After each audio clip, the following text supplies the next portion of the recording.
Underground लालची chicken की दुकान। शिवपुर नाम के गांव में राजन नाम का एक आदमी चिकन का व्यापार करता था। उसकी अंडरग्राउंड चिकन की दुकान थी। वो चिकन बहुत ही कम दाम में बेचा करता था। इसके कारण वो मरी हुई मुर्गियों का मांस बेचा करता था। इस बात से अनजान बहुत सारे लोग उसके पास चिकन कम दाम में मिल रहा है ऐसा कहकर खरीदते थे। एक ग्राहक आता है। वो कहता है, राजन जी, मुझे 1 किलो चिकन चाहिए। आप अपने अंडरग्राउंड चिकन शॉप से 1 किलो चिकन लाकर दीजिए। इस पूरे गांव में सिवाय आपके कोई और चिकन इतने कम दाम में देता ही नहीं। आप क्यों इतने कम दाम में बेच रहे हो? कुछ नहीं, मैं बाकी के व्यापारियों की तरह नहीं हूँ। मुझे लाभ की चिंता नहीं है। ग्राहक ही मेरे भगवान है। मैं उन्हें धोखा नहीं दे सकता। ग्राहकों को संतुष्ट करना ही मेरा मुख्य उद्देश्य है। इस जमाने में आप जैसे व्यापारी बहुत कम मिलते हैं। बिना लाभ देके ग्राहक को कैसे संतुष्ट करे ये आप जानते हो। ठीक है, मैं चलता हूँ। आप और आपका दुकान सलामत रहे। ग्राहक के जाते ही राजन अपने मन में सोचता है, अरे बहुत हो गई इन ग्राहकों की मीठी मीठी बातें। कम दाम में चिकन मिल रहा है कहकर आ रहे हैं खरीदने, बिना यह देखे कि चिकन ताजा है या बासा। अगर इन्हें पता चल जाए कि मैं मरी हुई मुर्गियों को काट कर बेच रहा हूँ तो ये उल्टियां कर करके मर जाएंगे। पागल लोग कहीं के। अभी जो ग्राहक गया कह रहा था कि आप और आपकी दुकान सलामत रहे। पागल कहीं का। अगर मैं ज्यादा दाम में बेचूं तो यही लोग मुझे बदले में गालियां देने लगेंगे। अगले दिन शाम को रामजी नाम का ग्राहक आता है। उसे देख राजन अपने मन में ही सोचता है, अरे अब मैं क्या करूं, चिकन तो खत्म हो गया। अगर ये चिकन मांगे तो मैं क्या जवाब दूं? हाँ, मैं एक काम करता हूँ, मैं इस मरी हुई बिल्ली का मांस दे देता हूँ। राजन, 1 किलो चिकन दीजिए। मैं आपके पास इसलिए आ रहा हूँ क्योंकि आपके पास अच्छा चिकन मिलता है और वैसे भी आप हमारे करीबी हो। अरे चिकन तो खत्म हो गया। आप एक काम कीजिए, आप कल सुबह आइए, मैं आपको अच्छा चिकन दूंगा। आप ऐसे मत कहिए। हमारे घर में रिश्तेदार आए हुए हैं। मैंने उन्हें वादा किया है कि मैं उन्हें चिकन करी खिलाऊंगा और आप कह रहे हो कि चिकन खत्म हो गया है। आपको मुझे किसी भी तरह चिकन देना ही पड़ेगा। ठीक है, आप इतना कह रहे हो तो मैं अपने लिए रखा हुआ 1 किलो चिकन आपको दे देता हूँ। ये लीजिए। इस तरह राजन रामजी को बिल्ली का मांस दे देता है।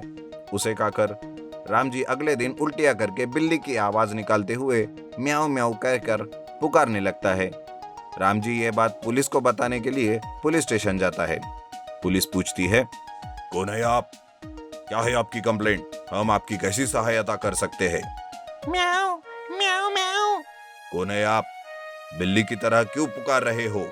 ठीक से बताओ, यह मजाक करने की जगह नहीं है। म्याऊ म्याऊ म्याऊ म्याऊ। तुम्हारी इतनी हिम्मत, तुम पुलिस स्टेशन में खड़े होकर पुलिस से ही मजाक कर रहे हो? म्याऊ म्याऊ म्याऊ म्याऊ म्याऊ म्याऊ। रामजी को इस तरह से कहते हुए पुलिस को गुस्सा आता है और वो कांस्टेबल से कहते हैं, कांस्टेबल, इसे लॉकअप में डालकर अच्छे से पिटाई करना, तब जाकर इसकी अकल ठिकाने आएगी। पुलिस की यह बात सुनकर रामजी अपने दोनों हाथ उठाकर पुलिस को प्रणाम करता है और पेपर लेकर उस पर अपना नाम लिखता है और जो हुआ वो सारा किस्सा उस पेपर पर लिखकर पुलिस को कंप्लेंट देता है। तुरंत पुलिस रामजी को हॉस्पिटल में एडमिट कराते हैं। इधर पुलिस भेस बदल कर राजन की दुकान पर जाते हैं और 1 किलो चिकन लेकर उसे जांच के लिए भेज देते हैं। जांच में वो बिल्ली का मांस कहकर मालूम होता है और पुलिस राजन को गिरफ्तार कर लेती है। Underground house. मधुपुर नाम के एक गांव में रहने वाले एक राज नाम के आदमी को एक दिन शहर में काम से जाना होता है। शहर के रास्ते में जंगल होता है, इसलिए वो सवेरे सवेरे ही अपनी बाइक से निकलता है। जंगल से जाते जाते उसे भूख लगती है तो वो एक पेड़ के नीचे रुकता है और अपने साथ लाया हुआ लंच बॉक्स को खोलता है। वो खाना खाने ही वाला होता है कि तभी उसे कुछ लोगों के बात करने की आवाजें सुनाई देती है। वो उस आवाज की तरफ चुपके से जाता है और देखता है कि 2 बदमाश लुटेरे एक झाड़ी में ढेर सारा रुपया छुपा रहे थे। राजू ने चुपके से देखता ही रहता है और जैसे ही वो लोग वहां से चले जाते हैं, राज सारा रुपया निकालकर वापस अपने घर आता है और रुपया गिनने लगता है। अरे बाप रे, ये तो 10 करोड़ रुपया है। इतना रुपया तो मैंने अपने सपने में भी कभी नहीं देखा। इसे अच्छी तरह से रखना पड़ेगा वरना लुटेरों को पता चल गया तो वो मुझे मारकर ही दम लेंगे। लेकिन इन रुपयों को कहाँ और कैसे छुपाऊं? राज घर के बाहर जाकर बैठता है और सोचता ही रहता है कि तभी अचानक उसे एक चूहा दिखता है। वो चूहा बिल में अंदर बाहर करता रहता है। उसे देखकर राज को एक आइडिया आता है। हाँ, यस, ये ठीक रहेगा। मैं एक अंडरग्राउंड हाउस बनाऊंगा और सारा रुपया उसमें ही रखूंगा। राज ठीक वैसे ही करता है। वो अपने घर के अंदर जाकर बेडरूम में खुदाई करता है और कुछ ही दिनों में अंडरग्राउंड हाउस तैयार कर लेता है और सारा रुपया उस अंडरग्राउंड हाउस में रखता है। लेकिन उधर कुछ ही दिनों में वो लुटेरे वापस जंगल आते हैं और उन्होंने जहां वो रुपया छुपाया है वही ढूंढने लगते हैं। उनका सरदार कहता है, अरे, रुपया कहाँ गया? यही तो रखा था, फिर कैसे गायब हुआ? सरदार, मुझे लगता है कोई हमारे पीछे आकर सारा रुपया लेकर गया है। दोनों लुटेरे इधर उधर देखने लगते हैं। तभी उन्हें एक बाइक के टायर के निशान रोड पर दिखते हैं। सरदार कहता है, अरे ये देखो, सारा रुपया वो आदमी लेकर गया जिसके पास एक बाइक है। ये देखो उसके बाइक के टायर के निशान। ठीक कहा सरदार जी आपने। हम उस आदमी को ढूंढ कर ही रहेंगे। ऐसा कहकर दोनों लुटेरे गांव में भेस बदलकर घूमते रहते हैं और धीरे धीरे पूछताछ करते रहते हैं। ऐसे ही एक दिन राज अपने घर के आगे काम करता रहता है। तभी लुटेरों का सरदार भेस बदलकर उसके पास आता है और पूछता है, अरे सुनो भाई, मुझे आपसे कुछ पूछना है, क्या आप बताएंगे? जैसे ही राज पलटकर उन्हें देखता है वो उन्हें पहचान जाता है और संभलकर जवाब देता है, जी हाँ, पूछिए, क्या जानना चाहते हैं आप? दरअसल मैं गांव में एक अमीर आदमी की तलाश में हूँ, लेकिन कोई मिल ही नहीं रहा। क्या आप बता सकते हैं कि वो कहाँ मिलेगा? आप गलत जगह ढूंढ रहे हैं। गांव के सारे अमीर लोग तो उस तरफ रहते हैं। आपको उधर जाना पड़ेगा। ये तो मेरे जैसे गरीब लोगों की बस्ती है। अच्छा अच्छा, ठीक है। सरदार राज के घर से निकलने ही वाला रहता है। तभी जाते जाते सरदार की नजर राज की बाइक पर पड़ती है, लेकिन वो बिना कुछ कहे ही वहां से चला जाता है। इधर राज समझ जाता है कि ज्यादा दिन तक वो उन रुपयों को ऐसे नहीं रख सकता।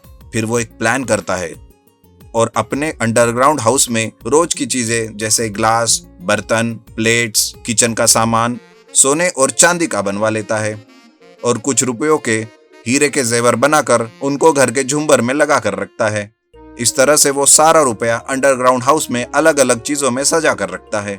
कुछ ही दिनों के बाद वो लुटेरे राज के घर आते हैं और उसे बंदी बनाते हैं। अरे अरे, आपने मुझे क्यों बंदी बनाया?